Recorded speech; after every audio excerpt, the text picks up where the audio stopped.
പാലക്കാട് മുണ്ടൂരിലെ കാട്ടാനാക്രമണത്തിൽ പരസ്പര വിരുദ്ധമായ റിപ്പോർട്ടാണ് വനം വകുപ്പും കളക്ടറും നൽകിയത്. അതായത് വനം വകുപ്പ് പറയുന്നത് വനം വകുപ്പിന് വീഴ്ചയില്ല എന്നുള്ളതാണ്. അതേസമയം തന്നെ കളക്ടറുടെ റിപ്പോർട്ടിൽ ചൂണ്ടിക്കാണിക്കുന്നുണ്ട് ഇത്തരത്തിൽ വനം വകുപ്പിന് ഇതിൽ വീഴ്ച പറ്റിയെന്ന്. ഏതായാലും മന്ത്രി തന്നെ ഇതിലിടപെട്ട് വനം വകുപ്പിനോട് ഇതിൽ ഒരു DFOനോട് ഇതിൽ കൂടുതൽ വിശദീകരണവും വിശദാംശങ്ങളും തേടിയിട്ടുണ്ട്. അലന്റെ വീട്ടിലേക്ക് ഇപ്പോൾ അദ്ദേഹത്തിന്റെ മൃതദേഹം എത്തിച്ചിട്ടുണ്ട്.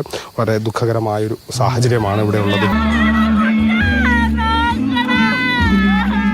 അലന്റെ അമ്മ തൃശൂർ മെഡിക്കൽ കോളേജിൽ ചികിത്സയിലായിരുന്നു. ഗുരുതരമായി തന്നെ പരിക്കേറ്റിരുന്നു. എന്നിട്ടും ആ രോഗക്കിടക്കയിൽ നിന്നും അമ്മ ഇവിടേക്ക് എത്തി. ആംബുലൻസിൽ അമ്മയെ ഇവിടെ എത്തിച്ചു. മകനെ അവസാനമായി ഒരു നോക്ക് കണ്ടു. ഈ ഒരു ഇന്നത്തെ ഒരു വലിയ ഹൃദയം വേദനിക്കുന്ന ഒരു കാഴ്ചയായി മാറിയത്.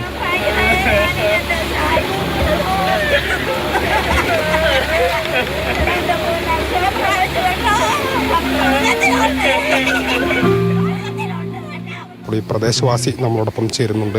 ഇവിടെ ഒരു എപ്പോഴും ഇങ്ങനെ ഒരു ആനയുടെ ശല്യമുള്ള ഒരു പ്രദേശമാണ്. ആനയുടെ ശല്യം 10 വർഷം ശേഷമാണ് കൂടുതൽ ആന ഇവിടെ വരാറുള്ളത്. അതിന് ശേഷം ഒരു ഇവിടെ ഒന്ന് മരണപ്പെട്ടു. തോളി കണ്ടോളം മരണപ്പെട്ടു.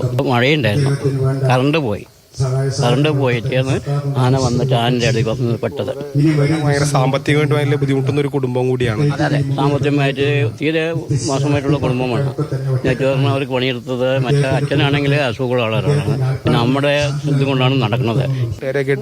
നല്ല അടുപ്പ്, നല്ല കുട്ടിയാണ്. ബാലസംഘ പ്രവർത്തനങ്ങളിലും പുരോഗമന പ്രസ്ഥാന ഇതിലൊക്കെ പ്രവർത്തിക്കുന്ന ആളാണ്. അതുപോലെ തന്നെ അവരുടെ മതപരമായ കാര്യങ്ങളിലൊക്കെ എല്ലാവർക്കും വളരെ സ്നേഹത്തോടെയുള്ളൊരു ഫാമിലിയാണ്. വളരെ പാവപ്പെട്ട ഫാമിലിയാണ്.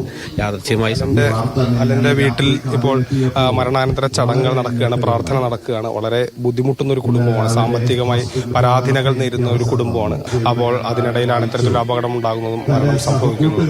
മൽഗോഴ് സി മോഹനൊപ്പം Google VS, Mathrubhumi news, Palakkad.